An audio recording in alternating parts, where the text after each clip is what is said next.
Hi everyone, thank you very much for stopping by and for returning to the old world. Today it is round 4 of 5 in the local 40k league. And this time, I had a plan. So, facing off against the might of Chaos Knights. The game we were playing was secure, missing artifacts. I'd given some thought to the sort of secondaries I thought I wanted to take. Again, with hindsight, perhaps I'd swung too far from not thinking enough about the third objective to thinking too much about the objectives. But I went for Bring It Down, Promethean Creed, and Banners. With hindsight, again, Promethean Creed perhaps wasn't the best pick. It's pretty much an auto pick for my successor Salamanders, but with this particular mission allowing the movement of objectives, then yeah, it perhaps wasn't the best because it allowed my opponent to manipulate what I want to do to an extent that I'm not really as comfortable with as I should be. So a different option would have been sensible for this particular game. However, I did manage to get some points out of Promethean Creed, so it wasn't the total loss that some of my secondaries have been in previous games. As to the plan, well, I was going to apply what I'd learned against the Imperial Knights and the use of strategic reserves, holding back my Eradicators and one of the Dreadnoughts. And I was also very much of the plan that I was going to focus on the smaller Knights, pick up the points where I could, and not get suckered into a thing with lots of wounds and lots of survivability absorbing on my firepower. Try and come into the flanks, disrupt what my opponent wanted to do, try and stop him scoring off objectives, things like that. So, how did the plan work in practice? I got turn 1, and apart from a couple of shots, mostly stayed concealed. I was very worried about the amount of firepower that could come back at me from the Chaos Knights. This was a very shooty list, and quite frankly, I didn't want to get deleted in turn 1, turn 2, the way I've been deleted in previous games. So I was very, very cautious.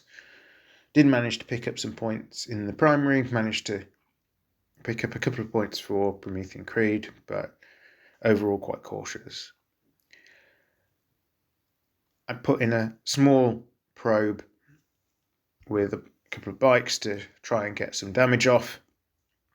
That was about it.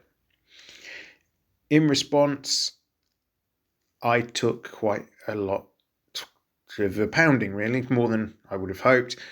There's a lot of indirect fire available to Chaos Knights, and it was made to tell. I lost 2 of my assault bikes, and my scouts got blatted, which was not really what I wanted. Still, moving into turn 2, I shifted to tactical doctrine, looking to give my melters the best possible opportunity. And my Eradicators came in to combat the Chaos Knights that had been probing along the south side of the board, starting to hoover up objectives. Worked out fairly well. My Eradicators came down. 2 of the smaller Knights were brought down. In response, one of my Eradicators squads was wiped out. My final assault bike died, as did my regular intercessors that had moved in to a position to try and keep hold of the special objective for Promethean Creed. It took a little bit of winding down though, or grinding down, so I was able to score a couple of points for them not being wiped out in one round of shooting. Turn 3 saw the arrival of my Dreadnought that I'd been holding back to contest the rearmost objective and to try and tie up the shootiest of the little Knights. Things didn't go quite to plan here, in that my Dreadnought bounced off. It unloaded with a multi-melter and a heavy flamer, charged, and achieved the square root of diddly squat, which wasn't ideal.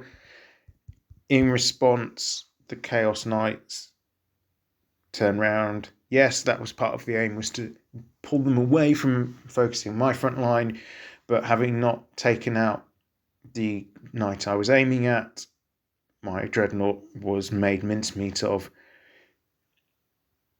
pretty quickly.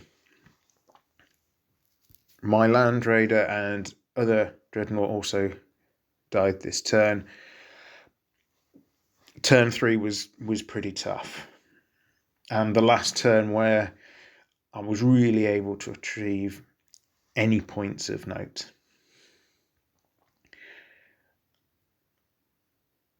Turn 4, I did manage to kill a couple of the little knights. My Salt Intercessors launching a Death or Glory charge at the table to try and desperately get something out of the game. But too little too late, really, as the might of the Chaos Knights began to tell and my army crumbled. So there we go. It wasn't the complete disaster, I think, that perhaps some of the previous games were, but I really struggled to get a foothold in the game again, which wasn't ideal. I think, however, the tactics I was utilising were broadly sound. I was, as much as I hate to comment on this, I was let down a little bit with dice at key moments. My opponent made a lot of 5-up invuns, and when my d6 damage shots were getting through, I rolled a lot of 1s and 2s, which it didn't help the cause particularly. Had I been able to get another knight or 2 down early doors, yeah, absolutely, it would have helped a lot, but I suppose it is what it is. One thing that did help was my opponent was quite experienced as a Space Marine player, and actually he was really helpful to helping me understand some of my options around the stratagems. And it's one of the things I'm really looking forward to with 10th edition is the simplification of the stratagems and making the game a bit more playable. I don't know how many times I've read the codex, but there's some of the stratagems, they've just not popped into my head. They've not stuck, partially because I think they relate to units I don't use very often. So there have been times actually throughout this league where there's been a couple of stratagems, quite frankly, I just didn't know were available to me that could have been quite handy. Bit late to be learning those now with 10th edition just around the corner, but you never know. It's something to bear in mind. I need to be better at knowing my stratagems and what's available to me. So the final score for this game was 95-61 in favour of the Chaos Knights. My final game is up against the Dark Angels. I've only played Dark Angels, I think, once before, and that was back in the day where basically they just ran a load of Terminators that didn't die. Things have changed a bit since then. There's still going to be a lot of very tough Terminators on the board. There's a few quick elements, I think, in my opponent's army. It's going to be a tough game. My opponent, I think he's played 2 games now. He's drawn 1, lost 1 at the last count that I saw. So with me going into my final game, this is my very last opportunity to pick up some points. And quite frankly, I need a win to have any chance of not being dead last in the table. I'm not going to hold my breath. It's going to be a tough game, whatever happens, but we shall see. So yeah, again, so there's some learning points in here. There's some things, we'll see how they apply across to 10th. The learning points probably aren't relevant to other gaming systems. They're very 40k centric. But yeah, so that's where we are, and we'll see how we get on with the final matchup.